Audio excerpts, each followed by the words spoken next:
मित्रों, आनंद हो प्राण साधना, ये एक यात्रा है तत्वास की। ये यात्रा है अपने अंदर अग्नि, जल, वायु, आकाश, पृथ्वी, इन सब तत्वों को समझकर अपने जीवन में बदलाव लाना, अपनी ऊर्जा को रिजुवनेट करना, अपनी शक्ति का विस्तार करना। अभी तक हमने अग्नि तत्व के बारे में बात की है और अब हम जल तत्व के बारे में बात कर रहे हैं। अग्नि तत्व के बारे में साथ साथ हम बात करेंगे, क्योंकि अभी उनके नक्षत्रांश, उनके जो तत्व की ऊर्जाएं हैं, कॉन्शियस सबकॉन्शियस की, ये बातें डिस्कस करनी अभी बाकी है। तो जल तत्व की इंट्रो मैंने एक वीडियो दी थी। इस वीडियो में मैं बात करूंगा जल तत्व के लोगों का भावनात्मक तल।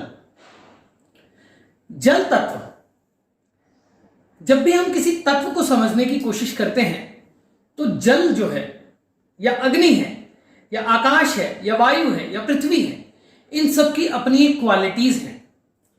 तो जल तत्व के लोग, या अग्नि तत्व के लोग, या आकाश तत्व के लोग, या वायु तत्व के लोग, अब इनके अंदर वो क्वालिटीज पाई जाती हैं, तभी वो उस तत्व, जो निर्धारित उनका तत्व है, उस प्रकार की एक्टिविटीज उनकी होती हैं। तो पहले तो जल को हम समझते हैं। जल जो है भावना से जुड़ा है, चंद्र से जुड़ा है, मन से जुड़ा है और इस पूरी पृथ्वी का जीवन माना जाता है। यानी जल के बिना कुछ भी असंभव है। तो जल तत्व के लोगों के बिना भी यह जीवन असंभव है, पहली बात। दूसरी बात, जल तत्व के लोग या जल जो है उसको बहुत गहराई वाला माना जाता है, उसको जीवन दायी जरूर माना जाता है। उसके साथ में उसके अंदर बहुत सारे रहस्य हैं और बहुत से जीव हैं जो शायद हमने कभी देखे ही नहीं। बहुत सारे ऐसे प्लांट्स हैं जो कि शायद हमें पता ही नहीं। समुद्र की गहराई कितनी है ये कौन नाप सका है। तो जल भी ऐसा ही है। जल का चंद्र से पूरा संबंध है। ये सब बातें हमने जल तत्व के बारे में कर रहे हैं हम। और जल तत्व जो है उसका संबंध सीधा भावना से है। तो इस वीडियो में हम भावनात्मक तल की ही बात करेंगे। जो जल तत्व के लोग होते हैं वो भावनात्मक रूप से, या कह लीजिए बहुत इमोशनल होते हैं। उनका जो मुख्य तत्व का जो प्रभाव होता है वो मन से जुड़ा होता है। चंचलता, चपलता नहीं होती, चालाक नहीं होते, भोले होते हैं, सबके साथ मिलजुल के रहने वाले होते हैं। चपलता और चंचलता ये मुख्य रूप से दोनों अलग अलग चीजें हैं। चंचलता ये है कि जैसे जल चंचल है ना।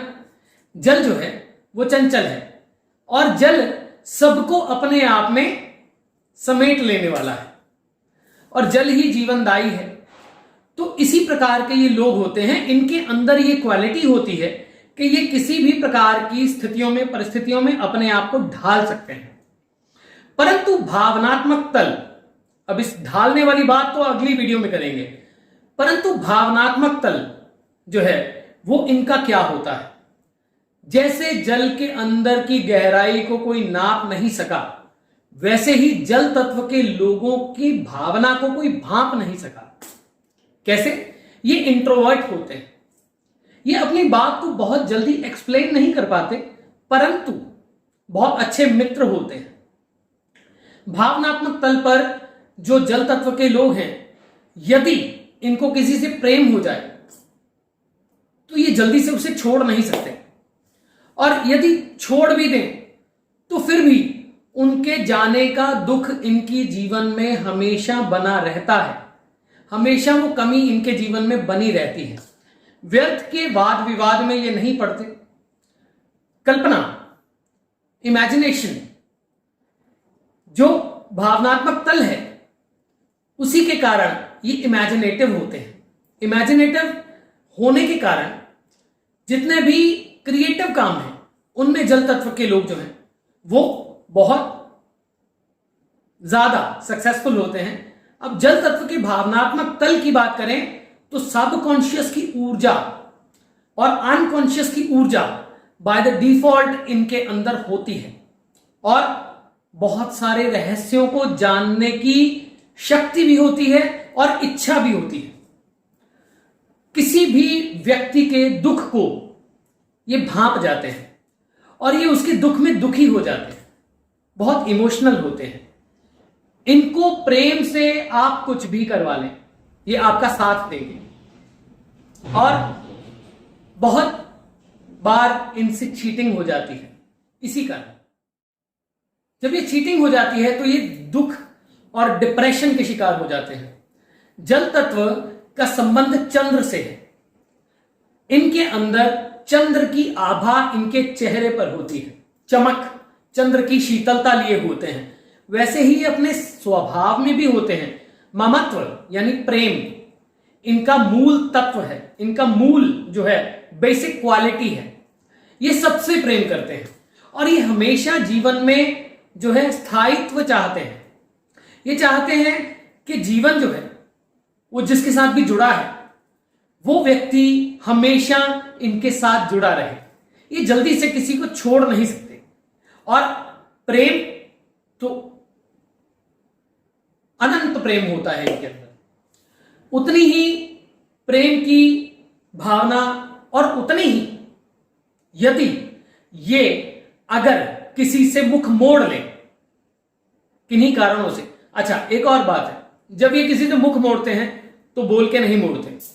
जैसे अग्नि तत्व के लोग होते हैं ना, अग्नि तत्व के लोग तो एग्रेसिव होते हैं। वो कहते हैं बस हो गया, ठीक है, आज के बाद तेरी मेरी खत्म। ये नहीं कहते हैं,